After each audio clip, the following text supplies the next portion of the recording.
होणार आहे. त्यामुळे साहेबांना विनंती करतो की त्यांनी प्रेस कॉन्फरन्स पत्रकार परिषदेला सुरुवात करावी.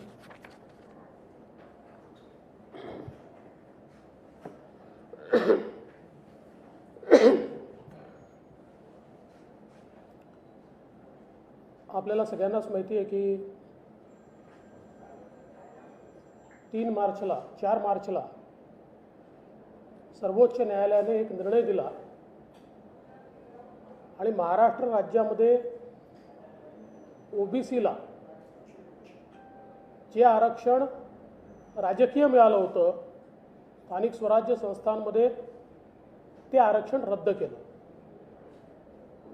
ते रद्द झाल्यानंतर केंद्र सरकार राज्य सरकारने त्या आदेशाच्या विरुद्ध एक रिव्हिजन पिटिशन दाखल केली होती.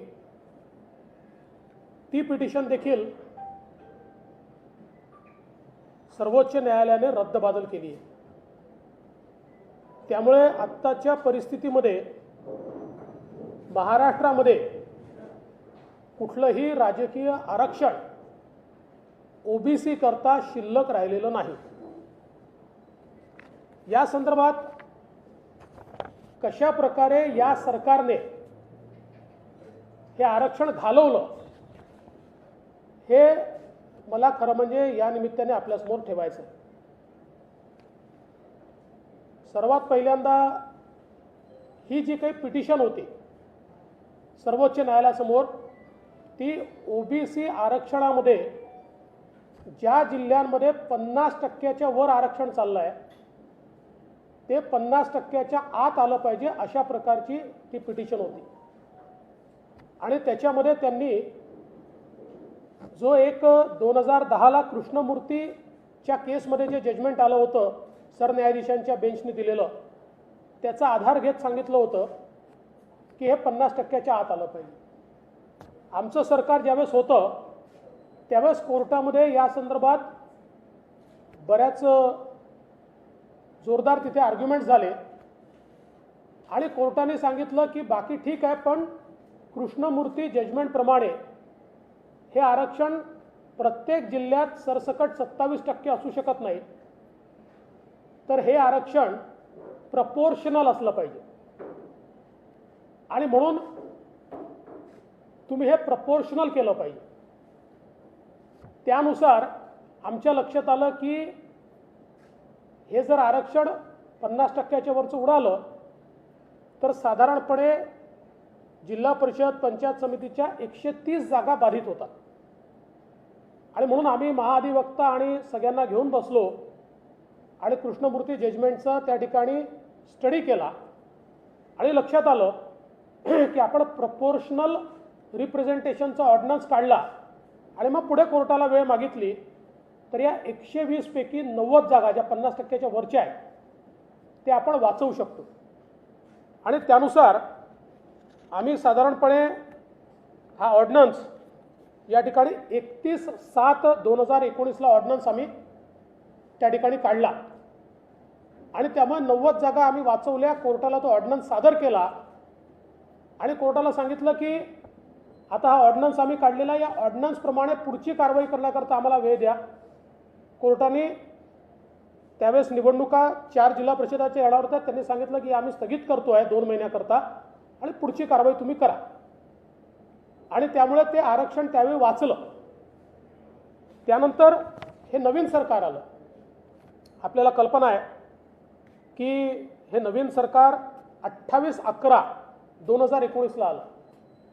त्यानंतर ही केस लागली आणि 13/12/2019ला माननीय सर्वोच्च न्यायालयाने असे निर्देश दिले की तुम्ही कॉन्स्टिट्यूशन बेंचने कृष्णमूर्तीच्या केसमध्ये जे सांगितलेलं आहे त्याप्रमाणे कारवाई करा आणि आम्हाला पुढच्या तारखेला कळवा. कधी सांगितलं? 13/12/2019. सरकारने 13/12/2019 पासनं 2/3/2021 पर्यंत म्हणजे 15 महिने केवळ तारखा मागितली, 15 महिने. आणि 15 महिन्यानंतर 2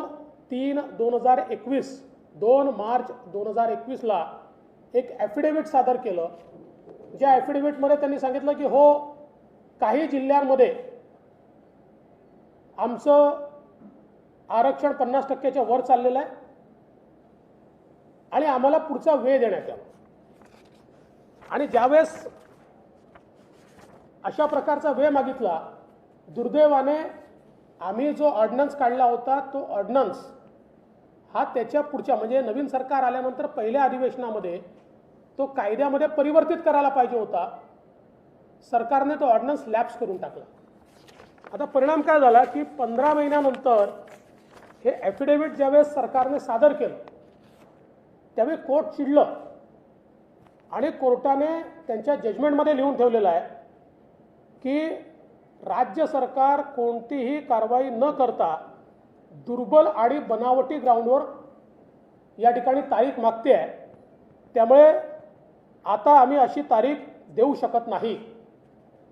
आणि लगेच 4 तारखेला सर्वोच्च न्यायालयाने एक निर्णय दिला आणि सर्वोच्च न्यायालयाने या निर्णयाप्रमाणे 50%वरचं नाही ते तर केलंच, पण 50%च्या खालचं देखील स्थगित केलं आणि सांगितलं की कॉन्स्टिट्यूशन बेंचने जी कारवाई सांगितली आहे ती कारवाई केली नाही, म्हणून आम्ही हे स्थगित करतो. यानंतर मी स्वतः 5 तारखेला अधिवेशन सुरू होतं. 5 मार्चला अधिवेशनामध्ये सांगितलं की आपल्याला हे जर टिकवायचं असेल तर आपल्याला कॉन्स्टिट्यूशन बेंचने सांगितलेली कारवाई करावी लागेल. आणि ती कारवाई म्हणजे काय, तर राज्य मागासवर्ग आयोग गठीत करावा लागेल, त्याला एम्पिरिकल डाटा कलेक्ट करायला सांगावा लागेल आणि त्याच्या आधारावर आपलं आरक्षण जस्टिफाय करावं लागेल, तरच आता हे यापुढे टिकू शकतं. लगेच सभागृहामध्ये ठरलं की माननीय मुख्यमंत्र्यांकडे बैठक होईल. माननीय मुख्यमंत्र्यांकडे बैठक झाली आणि त्या बैठकीमध्ये हे स्पष्टपणे मी मांडलं की आपल्याला आता याच्यामध्ये कृष्णमूर्ती जजमेंटप्रमाणे पुढची कारवाई करावी लागेल. एकतर आम्ही जो प्रपोर्शनलचा काढला होता तोचा कायदा करावा लागेल, पण आता नुसता कायदा करून होणार नाही, कारण हे जजमेंट आलं आहे. याच्यासोबत राज्य मागासवर्ग आयोग गठीत करावा लागेल, त्यांना एम्पिरिकल डाटा तयार करायला लावावा लागेल, त्याच्या आधारावर आपल्याला पुन्हा एकदा आरक्षणाचा कायदा किंवा त्या संदर्भातलं अमेंडमेंट करावं लागेल. मी ज्यावेळेस हे मांडलं त्यावेळेस राज्याचे महाअधिवक्ता त्या ठिकाणी होते, त्यांनी त्याला दुजोरा दिला. विधी सचिव होते, त्यांनी दुजोरा दिला. त्या ठिकाणी आमच्या काळातले जे ग्रामविकास सचिव होते, ज्यांनी तो ऑर्डिनन्स काढला होता ते होते, त्यांनी त्याला दुजोरा दिला आणि तिथे ठरलं की याप्रमाणे आपण कारवाई करू. परंतु त्यानंतर जे निवेदन सरकारने केलं ते वेगळ्याच प्रकारचं केलं. त्यात कुठेही राज्य मागासवर्ग आयोग गठीत करणार वगैरे किंवा कधीपर्यंत करणार हे काहीच सरकारने सांगितलं नाही. आणि ते न करता सरकार रिव्हिजनमध्ये गेली आणि मार्चपासनं तर जूनपर्यंत हा सगळा वेळ सरकारने घालवला. राज्य मागासवर्ग आयोग तयार केला नाही. या दरम्यान 5 पत्र मी सरकारला पाठवले की आपल्याला कृष्णमूर्तीच्या जजमेंटप्रमाणे केल्याशिवाय ओबीसीचं आरक्षण आपण वाचवू शकत नाही. पण एकाही पत्रावर कुठलीही कारवाई झाली नाही आणि फायनली ते जजमेंट आलं. आता आपण पुन्हा शून्यावर आलो. आत्तापर्यंत जर आपण राज्य मागासवर्ग आयोग तयार केला असता तर एम्पिरिकल डाटा जमा करण्याचं काम सुरू होऊ शकलं असतं आणि आपल्याला कदाचित पुढच्या महिन्या 2 महिन्यामध्ये हे आरक्षण पुनर्स्थापित करता आलं असतं. परंतु दुर्दैवाने आमचे मंत्री या 15 महिन्याच्या काळामध्ये मोर्चे काढण्यामध्ये मग्न होते. एकीकडे ओबीसी आरक्षणाचा मुर्दा पडत होता आणि मंत्री मोर्चे काढत होते. अशा प्रकारची अवस्था आपल्याला पाहायला मिळाली. त्यांनी मोर्चे काढण्याच्या ऐवजी जर या केसेसमध्ये लक्ष घातलं असतं आणि त्या ठिकाणी अपेक्षा काय होती कोर्टाची? एवढीच अपेक्षा होती, 13/12/2019च्या निर्णयाप्रमाणे केवळ राज्य मागासवर्ग आयोग आपण गठीत करून कोर्टाला सांगितलं असतं की आपण जे सांगितलं आहे स्ट्रिक्टली अकॉर्डिंग टू जे कृष्णमूर्ती, त्या प्रकारे आम्ही आता के कृष्णमूर्ती त्या प्रकारे आम्ही कारवाई सुरू केली आहे, तरीही कोर्टाने हा आदेश दिला नसता.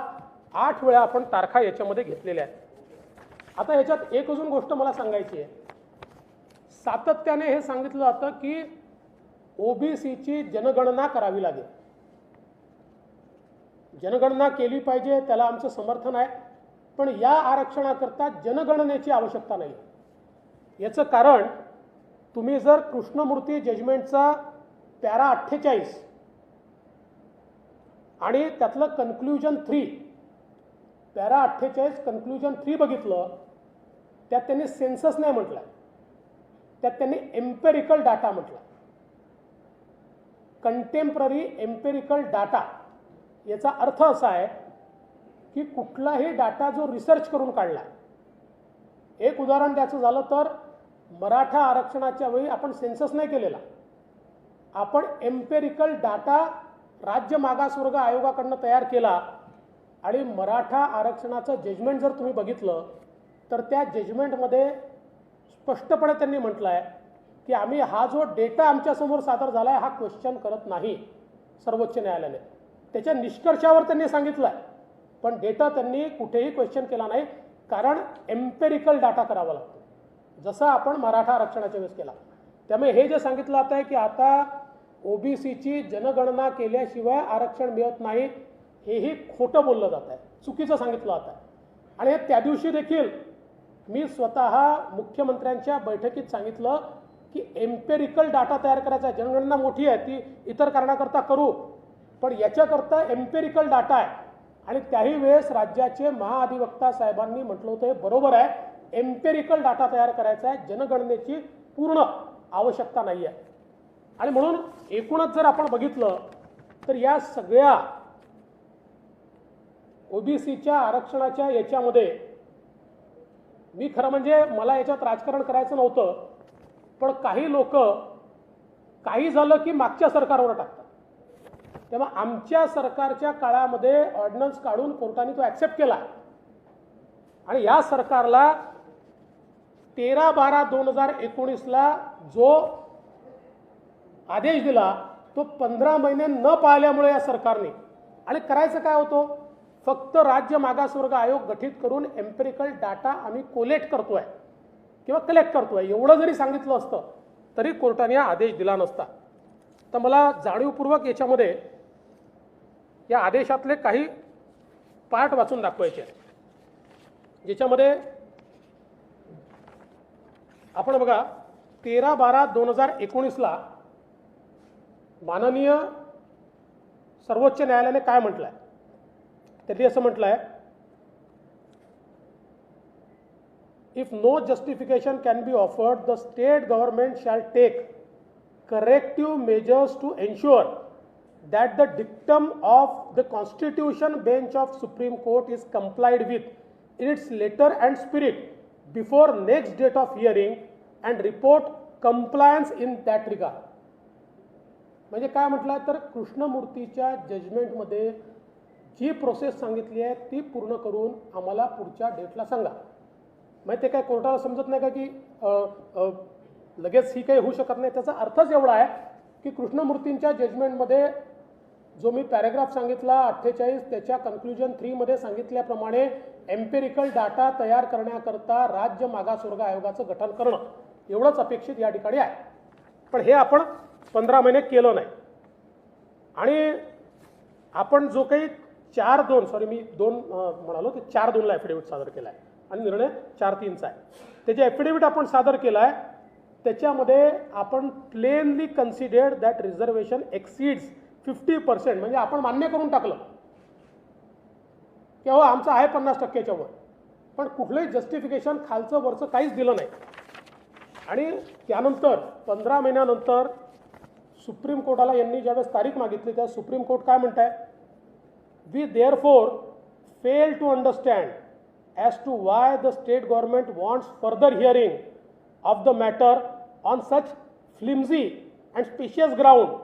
To observe sobriety, we say no more. इतकं स्पष्टपणे आणि हे करून सर्वोच्च न्यायालयाने या ठिकाणी हे आरक्षण स्थगित केलेलं आहे. आता आमची मागणी एवढीच आहे, अजूनही वेळ गेलेली नाही आहे. किमान 50% आतलं जे आहे हे आरक्षण तर आपण तात्काळ रिस्टोर करू शकतो. त्या दृष्टीनं आता तरी विना विलंब राज्य सरकारने राज्य मागासवर्ग आयोग तयार करावा आणि डेटा, इम्पेरिकल डेटा हा कलेक्ट करण्याकरता सुरुवात करावी. आमच्या काळामध्ये आम्ही कोर्टाला हेही सांगितलं होतं की जो SCCCचा सर्वे आहे तो सर्वे आमच्याकडे आहे, पण तो बायफर्केटेड नाही आहे. म्हणजे राज्यांना तो सर्वे देताना तो बायफर्केट करून दिला नाही आणि तो जुन्याच केंद्रातल्या सरकारचा 2011 सालचा निर्णय आहे, पण त्याच्यावर आधारितही एम्पेरिकल डाटा तयार होऊ शकतो. त्याचं बायफर्केशन केलं तरी एम्पेरिकल डाटा तयार होतो. आपण ते 3, 4, 5, 4 महिन्यात, 3 महिन्यात, 2 महिन्यात, जास्त स्टाफ लागला तर 2 महिन्यात आपण त्याचं बायफर्केशन करू शकतो. किंवा एम्पेरिकल डाटा तयार करण्याकरता आपण जर चांगल्या काही संस्था नेमल्या तर प्रत्येक जिल्ह्यातल्या शाळांमध्ये विद्यार्थी किती, त्यातले OBC किती, वेगवेगळ्या पद्धतीने हा सायंटिफिक डाटा तयार करायचा, ही जनगणना करायची नाही आहे. त्यामुळे हे जर राज्य सरकारने केलं तर मला असं वाटतं आत्ता फॉर्च्युनेटली सगळ्या निवडणुका पुढे गेल्या आहेत. नजीकच्या भविष्यामध्ये कोरोनामुळे निवडणुका होतील असं वाटत नाही आहे. त्यामुळे ह्या मधल्या काळात ही कारवाई जर राज्य सरकारने केली तर किमान 50% आतलं OBCचं आरक्षण हे बहाल करता येईल. 50% वर ज्या जिल्ह्यांमध्ये गेला आहे ते उर्वरित, म्हणजे याच्यामध्ये विशेष प्रॉब्लेम जो येईल तो नंदुरबारला येईल, त्याच्यानंतर पालघरला येईल, यवतमाळ आणि यवतमाळला काही प्रमाणात येईल, पूर्ण नाही येणार, पण या 2 ठिकाणी तर, आणि सगळ्यात जास्त नंदुरबारला येईल. त्याच्या संदर्भात वेगळा विचार करून त्यातनं OBCला न्याय कसा द्यायचा हा तिथे मार्ग काढला जाऊ शकतो. पण किमान इतरत्र मात्र सगळीकडे OBC आरक्षण हे पुनर्स्थापित होईल. हे तात्काळ सरकारने केलं पाहिजे अशी आमची मागणी आहे.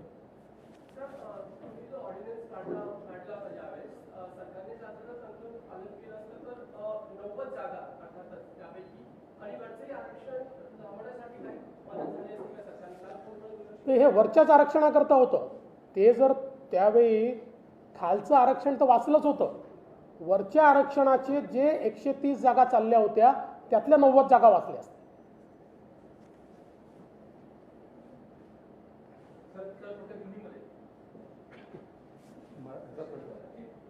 काँग्रेसकडून वारंवार आरोप केला जातोय की म्हणजे तुम्ही म्हणलात की काही झालं तरी मागच्या सरकारकडे किंवा केंद्राकडे.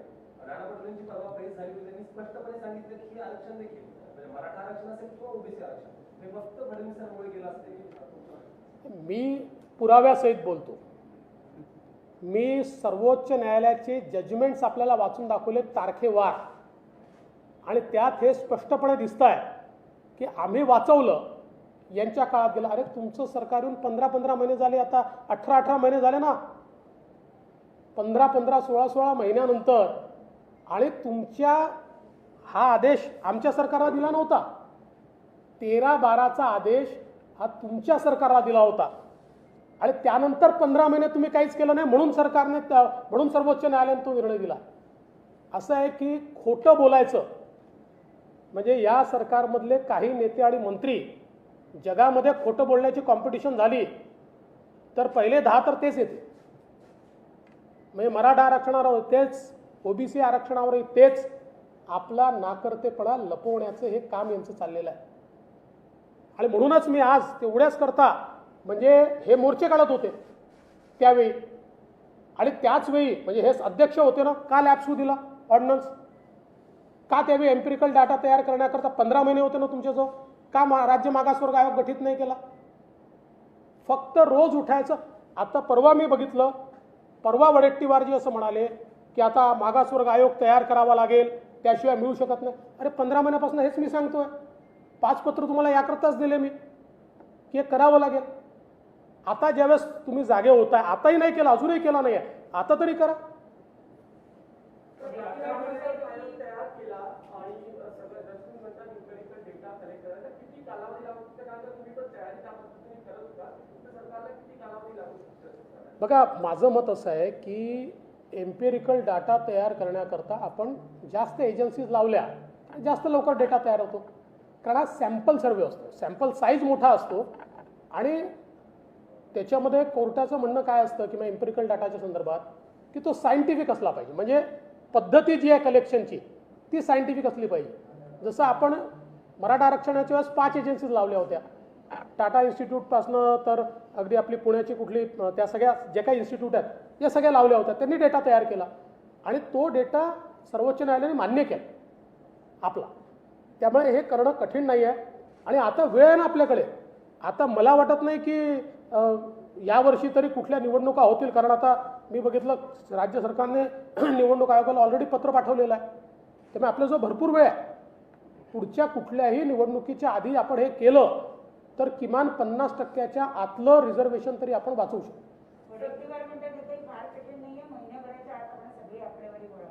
नाही, चांगलं आहे. माझं म्हणणं काय आहे की महिन्याभरात का आम्हाला तर आनंद आहे, पण हे जर शहाणपण हे आधी सुचलं असतं किंवा 4 मार्चला निर्णय आल्यानंतर या मधल्या काळात ते सुचलं असतं तर महिना नाही तुम्हाला 3 महिने होते, होऊन गेलं असतं ना. नाही केलं तुम्ही, करा महिन्याभरात करा. आणि आम्ही सांगतो आमची मदत पाहिजे. म्हणजे ते फार मोठे लोक आहेत आणि फार हुशार लोक आहेत, त्यामुळे आमच्यासारख्या लोकांची त्यांना म्हणजे ज्यांना काही फार समजत नाही याची मदत आवश्यकता नाही, पण तरी त्यांना लागली तर आम्ही द्यायला तयार. नाही, आता हा विषय घ्या पहिले, त्याच्यावर बोलतो.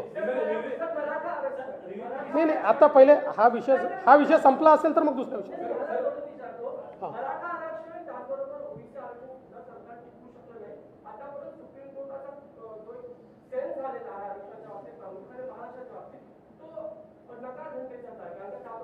सरकारने कोणती तयारी केलेली आहे अशा पद्धतीने वारंवार सांगितलेलं आहे आणि या ओबीसीच्या आरक्षणामध्ये पण तेच दिसते. 15 महिने तुम्ही सांगतात वयाला तर पुढची अडचण वाढणार आहे का मराठा आरक्षण? नाही, माझं मत असं आहे की कायदा समजून घेतला पाहिजे. आमच्या काळामध्ये आम्ही कायदा समजून घेऊन त्याप्रमाणे कारवाई करायचं. भाषणं देऊन नाही होत, मोर्चे काढून नाही होत, ते महत्त्वाचे असतात.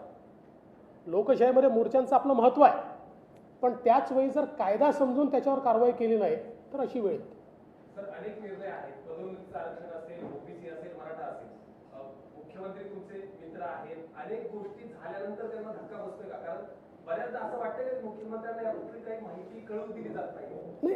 असं आहे की या सगळ्या संदर्भात त्या खात्याचे जे मंत्री आहेत, सरकारमधले जे अधिकारी आहेत, यांनी वेळोवेळी मुख्यमंत्र्यांच्या निदर्शनास ते आणून दिलं पाहिजे आणि त्याच्यावर मुख्यमंत्र्यांनी निर्णय घेतले पाहिजे. आता हे मुख्यमंत्र्यांच्या निदर्शनास त्यांनी आणून दिलं की नाही दिलं ह्याची मला कल्पना नाही. याच्यात तर आता रिव्ह्यू पिटिशन नाही आहे ना, याच्यातली रिव्ह्यू पिटिशनही खारिज झाली आहे. ओबीसी मधली रिव्ह्यू पिटिशनही खारिज झाली आहे. त्यामुळे आता रिव्ह्यू पिटिशनचा दरवाजा ओबीसीत ओपन नाही. आता राज्य मागासवर्ग आयोग तयार करणे, डेटा कलेक्ट करणे आणि पुन्हा नव्याने ते बहाल करणे, आणि ते शक्य आहे. त्याच्यामध्ये कोर्टानेच सांगितलं ते शक्य आहे. संभाजीराजांनी जी मराठा आरक्षणासंदर्भात वेगवेगळ्या पक्षांची नेत्यांची भेट घेतली, त्याच्याशी भारतीय जनता पार्टी त्यांच्या भूमिकेशी सहमत आहे? संभाजी महाराजांनी वेगवेगळ्या नेत्यांची भेट घेणं यात काहीच गैर नाही आहे.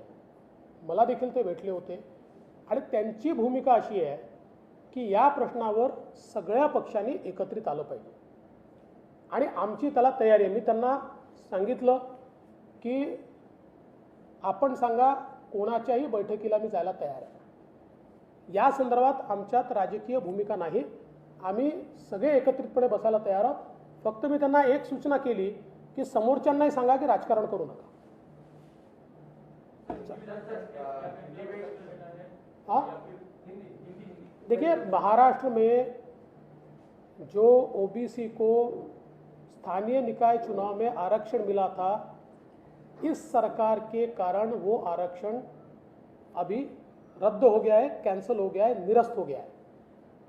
मूल रूप से इस सरकार के आने के बाद 13/12/2019 13 दिसंबर 2019 को सुप्रीम कोर्ट ने सरकार को कहा था कि 2010 का के कृष्णमूर्ति का जो कॉन्स्टिट्यूशन बेंच का जजमेंट है, उस जजमेंट को लेटर एंड स्पिरिट में आप इम्प्लीमेंट कीजिए और हमको उसका कंप्लायंस रिपोर्ट दीजिए।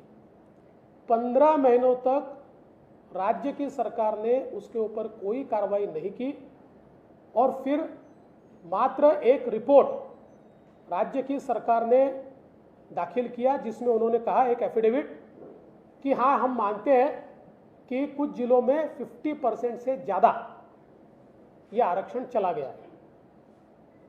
और उसके चलते सुप्रीम कोर्ट ने उसको निरस्त किया और कहा के कृष्णमूर्ति के जजमेंट के अनुसार कार्रवाई करने को कहा था, आपने नहीं किए। उसके बाद मैं बारंबार सरकार को यह कह रहा था कि हमको बैकवर्ड क्लास कमीशन तैयार करना चाहिए, एम्पिरिकल डाटा तैयार करना चाहिए और इसको जस्टिफाई करना चाहिए, तो सुप्रीम कोर्ट के मैंडेट में हम बैठेंगे। सरकार ने नहीं किया। सरकार रिव्यू पिटीशन में गई, रिव्यू पिटीशन भी सरकार की खारिज हो गई है। और अब हमारी मांग यह है, इस सरकार के कारण ओबीसी का आरक्षण गया है, अभी सरकार ने तुरंत मागास वर्ग आयोग गठित करना चाहिए और तुरंत इस सरकार ने इसकी कार्रवाई पूरी करके हमारे ओबीसी को आरक्षण बहाल करना चाहिए। ये है बाबा।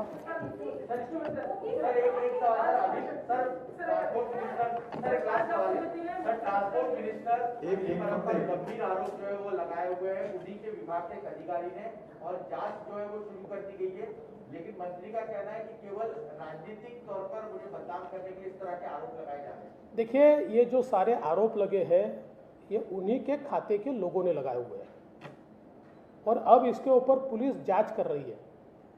हम इस पर नज़र रखे हैं, क्या पुलिस निष्पक्ष जांच करेगी, इस पर हमारी नज़र है। हम पुलिस की जांच पर नज़र रखते हुए उचित समय पर इसमें इंटरवीन करेंगे और अगर जहां ध्यान में आता है कि पुलिस उनको दबा रही है, इस केस को दबा रही है, तो ऐसे समय निश्चित रूप से हम अपनी प्रतिक्रिया देंगे।